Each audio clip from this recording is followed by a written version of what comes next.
नाजरीन, आज हम बात करेंगे रियासत जम्मू कश्मीर की ओवरऑल जो सहाफ़त है, भारतीय ज़ेर इंतज़ाम जम्मू कश्मीर, पाकिस्तान ज़ेर इंतज़ाम जम्मू कश्मीर और गिलगित बल्तिस्तान की सहाफ़त के हवाले से। तो नाजरीन, हमारे साथ मौजूद हैं आज़ाद कश्मीर के सीनियर साफ़ी सरदार आशिक़ साहब। सरदार आशिक़ साहब से हम पूछते हैं कि आज़ाद कश्मीर, भारतीय जम्मू कश्मीर, मकबूजा कश्मीर जिसे कहते हैं, और गिलगित बल्तिस्तान, इन तीनों खित्तों की सहाफ़त को आप कैसे देखते हैं? बिस्मिल्लाहिर्रहमानिर्रहीम। बहुत शुक्रिया दानिश इरशाद साहब।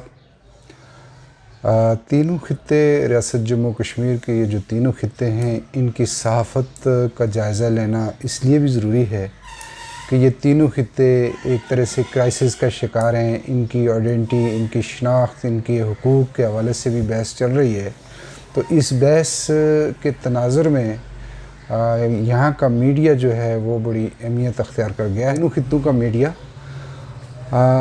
अगर जायज़ा लिया जाए भारत के ज़ेर इंतज़ाम जम्मू कश्मीर का, पाकिस्तान के ज़ेर इंतज़ाम आज़ाद कश्मीर और गिलगित बल्तिस्तान का, तो जो जम्मू कश्मीर का इलाका है भारत के ज़ेर इंतज़ाम, वो हमें ज़्यादा वहाँ की सहाफ़त फलती फूलती और पुरानी और मंजी हुई सहाफ़त नज़र आती है। तकरीबन 100 से ज़्यादा उनके अखबारात हैं और ज़्यादातर अंग्रेज़ी अखबारात हैं और बड़े पाए के अखबारात हैं, जिनमें ग्रेटर कश्मीर है, राइजिंग कश्मीर है, कश्मीर टाइम्स है। और आपको याद होगा कि कश्मीर टाइम्स के जो सरबराह थे, जो चीफ़ एग्जीक्यूटिव थे, वेद भसीन साहब, वो चंद साल पहले इस दुनिया से कूच कर गए थे। वो रियासत जम्मू कश्मीर के बहुत बड़े साफ़ी थे और उनका बड़ा नाम है जी। तो वहाँ तो इस तरह के अखबारात हैं काफ़ी, 100 से ज़्यादा। आज़ाद कश्मीर में भी काफ़ी अखबारात हैं, 60 से ज़्यादा अखबारात हैं, जिसमें 40 के करीब ऐसे अखबारात हैं। यहाँ उनकी यूनियन है AKNS, Azad Kashmir newspaper society. Pakistan में APNS जिस तरह है, उसी तर्ज पे ये एक इदारा कायम किया गया है और इसके मेम्बरान तकरीबन 40 के करीब हैं। और गिलगित बल्तिस्तान को देखा जाए तो वहाँ तकरीबन 8 अखबारात हैं। एक आध कोई अंग्रेज़ी का अखबार है, बाकी उर्दू अखबार हैं और उर्दू के जाने पहचाने और बड़े अखबारों में K2, बाद शमाल और ये काबिल ज़िक्र नाम है। आज़ाद कश्मीर का अगर आप ज़िक्र करें तो यहाँ जो बड़े अखबारात हैं, जम्मू कश्मीर सदाए चिनार, कश्मीर टाइम्स, कश्मीर लिंक और इसी तरह के कश्मीर एक्सप्रेस और इसी तरह के बड़े अखबारात मौजूद हैं।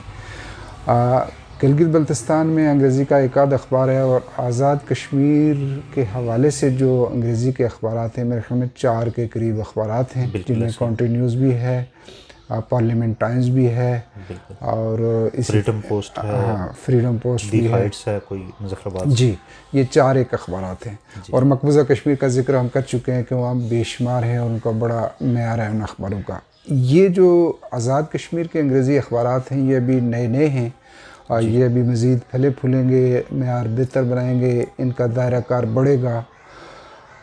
मैं समझता हूँ कि जो अखबारात हैं, प्रिंट मीडिया है, वो इन तीनों खित्तों में मकबूजा कश्मीर या भारत के ज़ेर जम्मू कश्मीर की मजबूत है। दूसरे नंबर पे आज़ाद कश्मीर और गिलगित बल्तिस्तान का भी एक बड़ा नाम है। और ये अखबारात जो हैं, रियासती अखबारात अपनी साख बनाते जा रहे हैं, पब्लिक तक इनकी ये पहुंच रहे हैं और लगता है कि ये मज़ीद इजाफ़ा होगा अखबारों में भी और उनकी सलाहियत में भी, चूँकि आवाम तक पहुंचना और आवाम की बातें दूसरों तक पहुंचाना इनका एक मोटो होता है। अब दूसरी साइड पे आते हैं electronic media. Right. Electronic media में रियासत जम्मू कश्मीर की तीनों खित्ते एक हिसाब से महरूम हैं इलेक्ट्रॉनिक मीडिया की उससे, इसलिए कि पाकिस्तान टेलीविज़न का एक ज़ैली चैनल आज़ाद जम्मू कश्मीर टेलीविज़न मुज़फ़्फ़राबाद में कायम है और बदकिस्मती से उस पर तवज्जो नहीं दी गई और उसके भरपूर प्रोग्राम नहीं हो गए होते। सेटेलाइट पे उसका तो 24 घंटे का टाइम तो उन्होंने ख़रीदा हुआ है, लेकिन नशियात वो 1-2 घंटे या 4 घंटे यही कुछ होती हैं और प्रोग्रामात भी वो महदूद, एक आध प्रोग्राम होता है, शायद तारिक नकाश साहब मुज़फ़्फ़राबाद से करते हैं उसमें प्रोग्राम, तो एक टॉक शो इस तरह का होता है। बाकी कोई प्रोग्राम, पुराने प्रोग्राम प्रोग्राम लगा दिए या कुछ इस तरह का है। राइट। टेलीविज़न साइट पे और कोई इदारा आज़ाद कश्मीर में मौजूद बिल्कुल नहीं है। भारत के ज़ेर इंतज़ाम जम्मू कश्मीर में बिल्कुल इसी तरह डीडी श्रीनगर है, यानी दूरदर्शन श्रीनगर। राइट। वो तो भी उसकी इंडिया का ही है, मरकज़ जी, का ही है। वो उसकी पॉलिसी वही है जो भारत की पॉलिसी है, और वही चीज़ें वहीं दिखाई जाती हैं जो भारत दिखाना चाहता है। हाँ, उनको एक एज हासिल है। वो एज ये है कि आपको पता है भारत में प्राइवेट टेलीविज़न चैनल्स की एक बहुत बड़ी इंडस्ट्री है। बिल्कुल ऐसा अब बड़ी तादाद में, तकरीबन अगर पूरे भारत का जिक्र किया जाए तो 350 से 400 के लग टेलीविज़न हैं, और ये मुख्तलिफ़ ज़बानों में वहाँ टेलीविज़न चैनल हैं। और ये ज़्यादातर ये 350 के करीब जो हैं ये न्यूज़ चैनल हैं, बिल्कुल ऐसा ही है। और जो ड्रामों में और एंटरटेनमेंट वाले चैनल हैं वो अलग से हैं। तो भारत के जो बड़े टेलीविज़न चैनल हैं उन्होंने कश्मीर की, जिस तरह पाकिस्तान में अखबारात की शाखें होती हैं, आज़ाद कश्मीर एडिशन होता है, इसी तरह उनके एडिशन है जम्मू कश्मीर के हवाले से, वहाँ के बारे में नशरिया देते हैं। तो एक उनको ये एज हासिल है। लेकिन इसका दूसरा नुकसान ये है कि जो भारत दिखाना चाहेगा, जो भारत की पॉलिसी होगी, जो भारत का सहाफ़ी सोचेगा, वही चीज़ आप वहाँ उनको दिखाई जाएगी। लेकिन बहरहाल एक एक्सेस उनको यहाँ तक आ गई। राइट। अब रेडियो स्टेशन पे आ जाते हैं। तो अगर गिलगित का जिक्र करें हम, तो स्कर्दू में एक रेडियो पाकिस्तान स्कर्दू है, उसकी नशियात महदूद पैमाने पे चल रही हैं, और वो चूँकि पुराने ट्रांसमीटर लगे हुए हैं, स्कर्दू से बाहर उसकी आवाज़ नहीं जाती, लेकिन बहरहाल ये एक आवाज़ अच्छा, है। मतलब गिलगित में कोई रेडियो स्टेशन नहीं है? गिलगित मेरी मालूमात के मुताबिक नहीं है, शायद उसी की नशियात यहाँ तक पहुँच रही हैं। आज़ाद कश्मीर का जिक्र करें तो आज़ाद कश्मीर में 3 रेडियो स्टेशन थे 2005 के 5 के करीब। एक आज़ाद कश्मीर रेडियो मुजफ्फराबाद, ठीक है, आज़ाद कश्मीर रेडियो मीरपुर, ये शायद बाद में कायम हुआ था, या मुझे तारीख पते में नहीं है, लेकिन चलें। और फिर आज़ाद कश्मीर रेडियो त्राड़खल, जो सबसे पुराना रेडियो स्टेशन। मीरपुर और मुजफ्फराबाद के रेडियो स्टेशन जो थे ये अपने स्टेशन पे तो बरकरार थे, उसी जगह से निकलते उनकी नशियात जारी होती थी। लेकिन त्राड़खल जो है वो ज़िला पुंछ का एक इलाका है त्राड़खल, वहाँ पे रेडियो स्टेशन नाम की कोई चीज़ नहीं थी, बल्कि कहीं पिंडी में ये स्टेशन काम कर रहा था। नशियात पिंडी से। हाँ, तो रेडियो पाकिस्तान ब्रॉडकास्टिंग कॉरपोरेशन की कागज़ों में, या जो उनकी टर्म इस्तेमाल होती है, तो उस टर्म में रेडियो आज़ाद कश्मीर रेडियो त्राड़खल को पिंडी 3 का नाम दिया जाता था। अच्छा। मुजफ्फराबाद पिंडी 2 का नाम दिया जाता था उसका। तो ज़लज़ले के बाद मुजफ्फराबाद वालों की नशियात भी मअतल हो गई थी, ख़त्म हो गई थी। ठीक। और त्राड़खल तो चूँकि यहाँ से निकलता था, ये तो निकलता था। ताज़ा तरीन इतलात ये हैं कि आज़ाद कश्मीर रेडियो त्राड़खल की नशियात भी मअतल हो गई हैं, ख़त्म हो गई हैं। इसका मतलब वो स्टेशन काम नहीं कर रहा। राइट। एक दिलचस्प बात मैं आपको बताऊं रेडियो स्टेशन के हवाले से। रेडियो स्टेशन मेरे हिसाब से एक बहुत ज़बरदस्त इंस्ट्रूमेंट है लोगों तक अपनी आवाज़ पहुंचाने का, अक्रॉस द बॉर्डर। आप अगर मकबूजा वादी के लोगों को कोई पैगाम पहुंचाना चाहें तो टीवी की नशियात आएंगी या नहीं आएंगी, केबल वाला दिखाएगा या नहीं दिखाएगा, लेकिन रेडियो के सिग्नल ज़रूर जाएंगे। ट्रांजिस्टर किसी ने रखा हुआ है तो उन तक आवाज़ जाएगी। एक तो पाकिस्तानी साइड पे जो लगे हुए हैं ट्रांसमीटर वो कम पावर के हैं, उनकी आवाज़ नहीं जाती। दूसरा ये है कि ज़लज़ले के बाद जिस तरह मैंने बताया कि मुजफ्फराबाद रेडियो की नशियात बंद हो गई थी, और कुछ अरसे बाद हमारे एक दोस्त हैं दुनिया टीवी के, उन्होंने रेडियो का एक दिन होता है जिस तरह ख़वातीन का आलमी दिन, रेडियो का भी आलमी दिन, उन्होंने कहा जी हम एक पैकेज बनाते हैं। तो वो दोस्तों ने बताया कि वो पैकेज बनाने के लिए गए रेडियो स्टेशन में, तो चौकीदार से और जो कोई वहाँ पे था इंचार्ज, उससे इजाज़त लेके स्टेशन तो नहीं चल रहा है लेकिन हम रेडियो को याद करेंगे ये पैकेज बना के। तो वो स्टूडियो में चले गए। अच्छा। स्टूडियो में चले गए जहाँ से नशियात होती थी कभी कभार पहले माजी में। ठीक। तो वीडियो बनाते हुए कैमरामैन ने एक स्टूडियो के कोने में फोकस किया, तो वहाँ कोई सांप जो है वो आपस में खेल रहे थे या घूम फिर रहे थे। तो वो बिल्कुल चौंक गया और उसने उसकी वीडियो बना ली। वजह उसकी ये थी कि उस स्टूडियो के बाहर मुझसे कोई झाड़ियाँ थीं या कोई दरख्त थे जहाँ कोई सांप हुए होंगे, सही। तो वो कहीं से अंदर दाखिल हो गए। अब टीवी के रिपोर्टर ने शाम को रिपोर्ट ये जारी की कि रेडियो का आलमी दिन एक ऐसे मौके पर बनाया जा रहा है कि आज़ाद कश्मीर के लोगों को ये सहूलत मैसर नहीं है, उनकी आवाज़ उन तक नहीं पहुंच रही है और रेडियो स्टेशन बंद हो गया है और अब वहाँ पे सांप फिर रहे हैं और इस तरह ये कुछ हो रहा है। होना तो ये चाहिए था कि पीबीसी के हुक्काम इस सूरत-ए-हाल का नोटिस लेते कि भाई रेडियो स्टेशन बंद क्यों हुआ है, इसकी आवाज़ तो दूर दूर तक जानी चाहिए, इसको भारी हैवी ट्रांसमीटर लगाए जाएं और इसको फंक्शनल किया जाए। ये किसी ने नहीं किया तो उन्होंने ये इंक्वायरी हेल्ड की कि वो बंदे अंदर आए कैसे। राइट। तो इंक्वायरी इस पे हुई और ये इंतज़ाम चलता रहा, ये ज़िम्न ज़िक्र आ गया। तो आज़ाद कश्मीर में सरकार के अलावा प्राइवेट सतह पे भी कुछ रेडियो स्टेशन चल रहे हैं, वो एफएम, जिस तरह वॉइस ऑफ कश्मीर भी है वो भी चल रहा है रावलकोट से। तो ये मोटी मोटी सूरत-ए-हाल है इन तीनों खित्तों की, इलेक्ट्रॉनिक मीडिया की और प्रिंट मीडिया के बारे में। अच्छा, हमारे यहाँ आज़ाद कश्मीर में ये चीज़ देखने को मिल रही है कि कोई सहाफ़त जो है ना वो ज़वाल पज़ीर कह सकते हैं या फिर मुश्किलात का शिकार नज़र आती है और कोई उस तरह से प्रोफेशनलिज़म नज़र नहीं आता। उसका अगर कंपैरिजन किया जाए मकबूजा वादी से, भारतीय ज़ेर-ए-इंतज़ाम जम्मू कश्मीर के जो सहाफ़ती इदारे हैं या सहाफ़ी हैं, उन मुश्किलात के बावजूद वो उन ज़िम्मेदारियों को पूरा करते हैं। इस हवाले से आपकी क्या राय है? जी, ये बड़ा इम्पोर्टेंट सवाल है दानिश साहब। आज़ाद कश्मीर और भारत के ज़ेर-ए-इंतज़ाम जम्मू कश्मीर और गिलगित बल्तिस्तान, ये तीनों रियासत के हिस्से हैं, रियासत के खित्ते हैं। यहाँ की सहाफ़त के बारे में तज्ज़िया करना चाहिए। जो भारत के ज़ेर-ए-इंतज़ाम जम्मू कश्मीर का इलाका है, वहाँ की बड़ी क्रेडिबल सहाफ़त है। आपको पता है कि 5 अगस्त 2019 को जो भारत ने इक़दाम किया था, 370 दफ़ा ख़त्म करके वहाँ की जो खुसूसी हैसियत थी ख़त्म की थी, तो उनको अंदेशा था कि लोग एहतजाज करेंगे और लोग गुस्से का इज़हार करेंगे, इसलिए उन्होंने लॉकडाउन या मुहासरा लोगों को कैद कर दिया था एक तरह से घरों में। न सिर्फ कैद कर दिया था बल्कि कम्युनिकेशन ब्लैकआउट भी कर दिया था।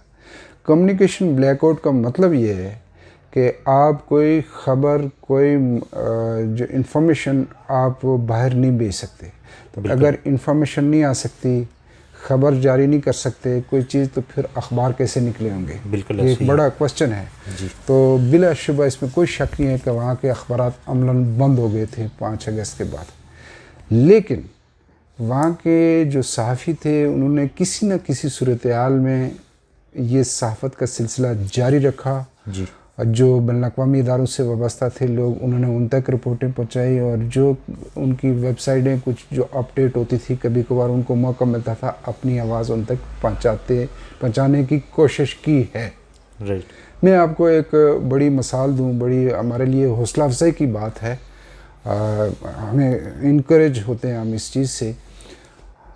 फ़ाद शाह एक नाम है और फ़ाद शाह मकबूजा कश्मीर का एक नौजवान है, मेरे ख़्याल में 40 के करीब उसकी उम्र होगी।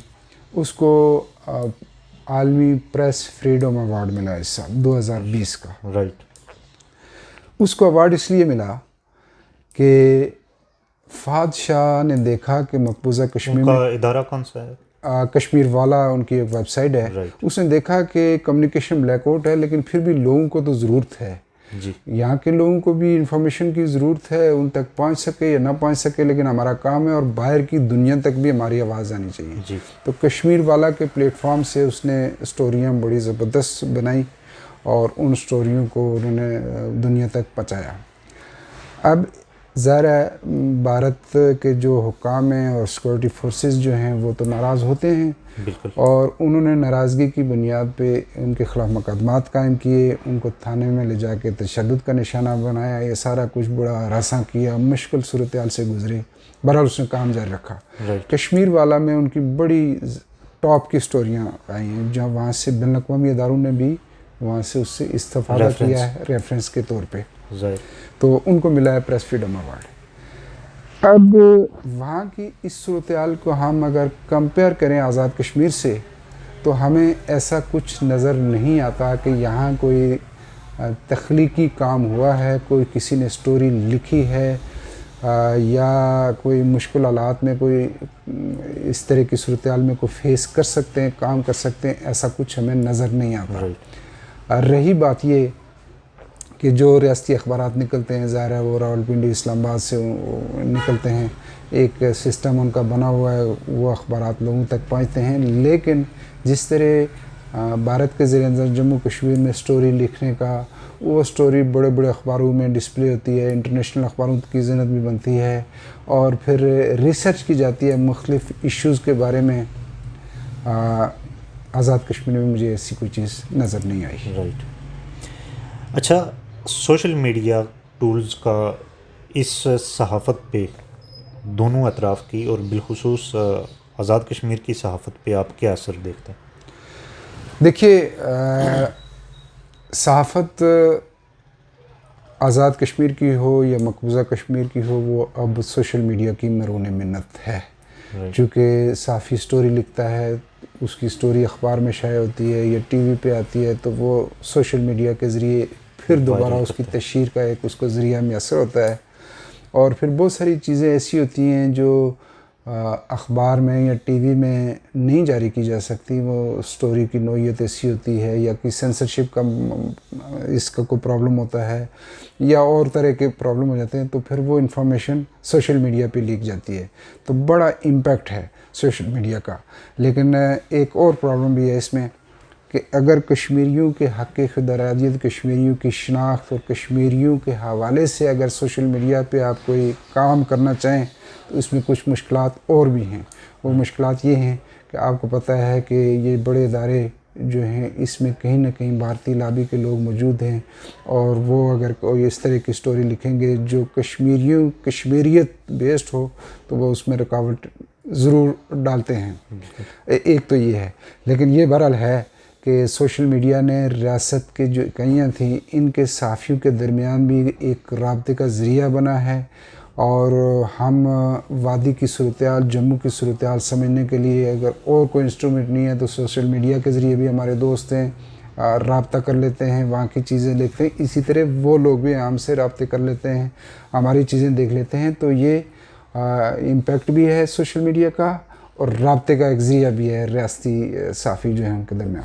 अच्छा, आपको ख़ासा अरसा हो गया, 90s से आप सहाफ़त कर रहे हैं। ये बताइएगा कि सोशल मीडिया के आने से पहले, फ़ेसबुक और व्हाट्सएप के आने से पहले लाइन ऑफ कंट्रोल के दूसरी तरफ सहाफ़ियों से रब्तों का क्या ज़रिया था और वहाँ की ख़बरों की मालूमात का क्या ज़रिया था? क्या कोई मुस्तनद ज़रिया था?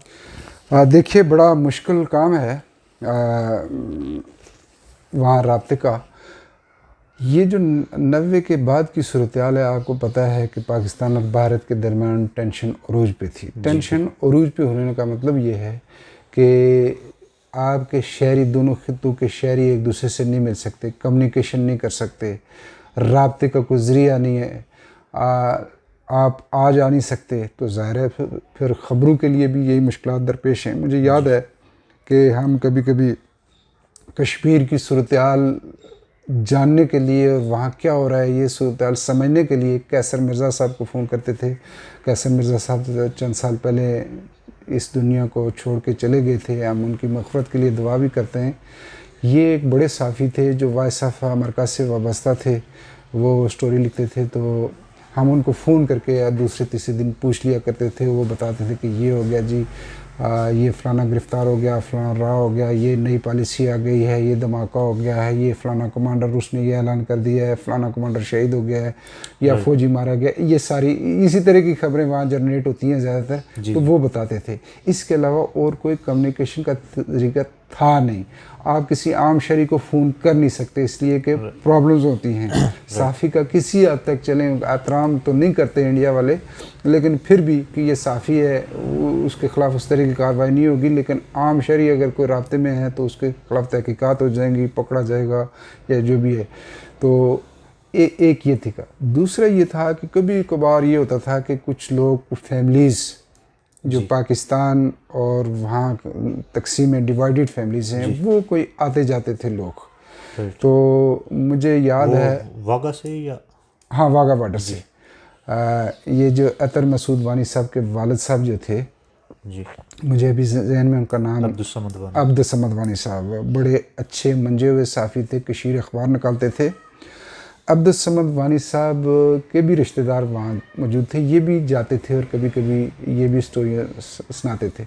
तो कोई लोग फैमिलीज जाती थी वापस आती थी तो उनसे पूछ लिया जाता था कि वहाँ की क्या सूरत है। सहाफ़त सिर्फ इस चीज़ पे मुनहसर थी, उसकी बुनियाद पे आपको रिपोर्ट लिख के मतलब कोई मुस्तकिल और मुस्तनद ज़रिया नहीं, कोई मुस्तकिल ज़रिया नहीं था। तो चूँकि ऑनलाइन सिस्टम था नहीं कि आप चलें और कोई ज़रिया नहीं तो इंडियन वेबसाइटों को आप चेक कर लें, तो वो ये था नहीं, बस ये दो तरीके थे। अच्छा, सोशल मीडिया का एक फ़ायदा तो ये हुआ कि हम वहाँ की मालूमात, वहाँ की ख़बरों से अवेयर रहते हैं, लेकिन दोनों अतराफ़ के सहाफ़ियों में कोई लिज़ान पैदा ना हो सका प्रॉपरली।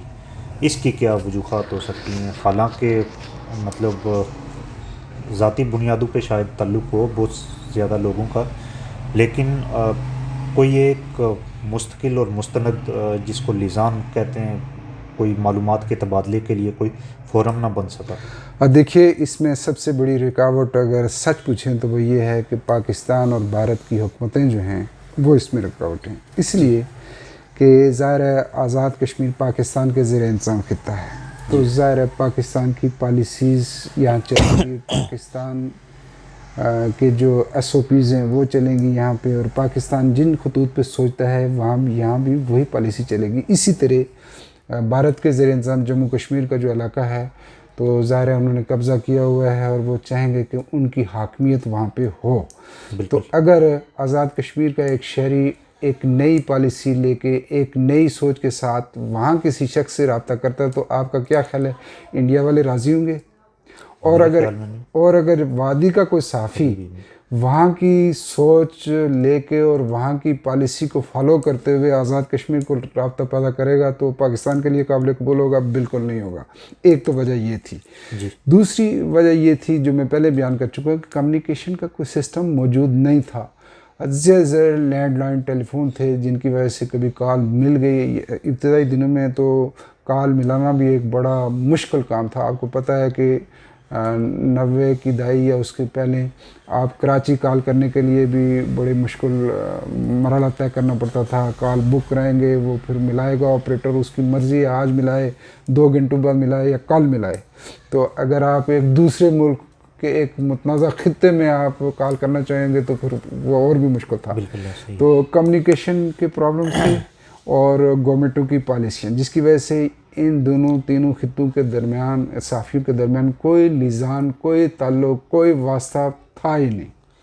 अच्छा, आपने पहले एक ज़िक्र किया कि बैनुल-अक़वामी इदारों के हवाले से वहाँ पे आज़ाद कश्मीर की भी प्रेजेंस उस तरह से नहीं है। मेरे ख़्याल में 1-2 सहाफ़ी हैं, जलालुद्दीन मुग़ल 1-2 अखबारात में इदारों के साथ लिखते हैं फ्रीलांसिंग, लेकिन आलमी इदारों का फोकस सिर्फ श्रीनगर क्यों है? मतलब अगर मकबूजा कश्मीर भारतीय ज़ेर इंतज़ाम कश्मीर को ही देखा जाए तो वहाँ पे भी उनका फोकस सिर्फ श्रीनगर ही है, जम्मू नहीं है, लद्दाख नहीं है। देखिए, जिसको कहते हैं शोरश, या जिस जम्मू कश्मीर में जो शोरश आम लफ्ज़ इस्तेमाल नहीं करना चाहिए, लेकिन ये है कि वादी के लोग नाराज़ हैं इंडिया से और वो एहतजाज रिकॉर्ड कराते हैं, अपना जो उनका मुतालबा है वो सामने रखते हैं, जिसकी वजह से वहाँ पे हालात ख़राब हैं। उन ख़राब हालात की वजह से भारत लाखों फ़ौजी वहाँ रखने पे मजबूर है, और फिर अस्करियत भी एक वजह है। हुर्रियत पसंद और भारतीय फ़ौजी आपस में लड़ते हैं, तो ये कॉन्फ्लिक्ट ज़ोन है। कॉन्फ्लिक्ट ज़ोन में हमेशा जो कॉन्फ्लिक्ट ज़ोन होता है उस पे लोगों की तवज्जो होती है, और मीडिया इदारों की स्पेशली। तो एक तो वजह ये है कि बेचैनी है, परेशानी है, कॉन्फ्लिक्ट ज़ोन है, उसकी तरफ वहाँ के लोगों की तवज्जो ज़्यादा है आलमी इदारों की। दूसरी वजह ये है कि चूँकि जम्मू कश्मीर के लोग एक मुश्किल सूरत-ए-हाल को फेस कर रहे थे और वहाँ के जो साफ़ी थे उन्होंने इसको मौका जाना और उस मौके से फ़ायदा उठाते हुए अपनी जो स्किल है, सहाफ़ती स्किल, वो बहुत बेहतर की, उनको डेवलप किया और आलमी इदारों के साथ वो वाबस्ता हो गए। आप जानते हैं कि बड़े बड़े जो सहाफ़ती इदारे हैं, जिस तरह गार्डियन है, वाशिंगटन पोस्ट है, न्यूयॉर्क टाइम्स है, ये बड़े बड़े अखबारात, या अल जज़ीरा है, इन इदारों को स्टोरी लिखवाने के लिए जम्मू कश्मीर जो भारत के ज़ेर इंतज़ाम इलाका है, वहाँ के मकामी लोग मैसर हैं, मकामी कारकुन, साफ़ी कारकुन मैसर हैं, उनकी स्टोरियाँ इनमें शाया होती हैं।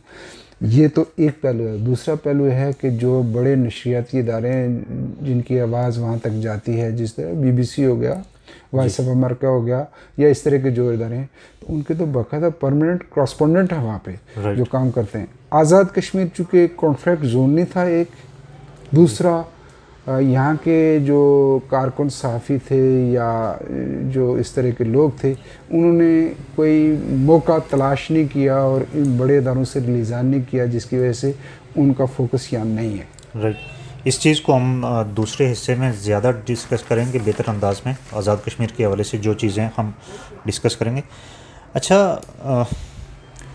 आखिरी चीज़ में ये जो रियासत जम्मू कश्मीर का पूरा हमने कंपैरिजन किया, क्या ऐसा मुमकिन हो सकता है कि मुस्तकबिल में आर पार के सहाफ़ियों का कोई लिजान हो?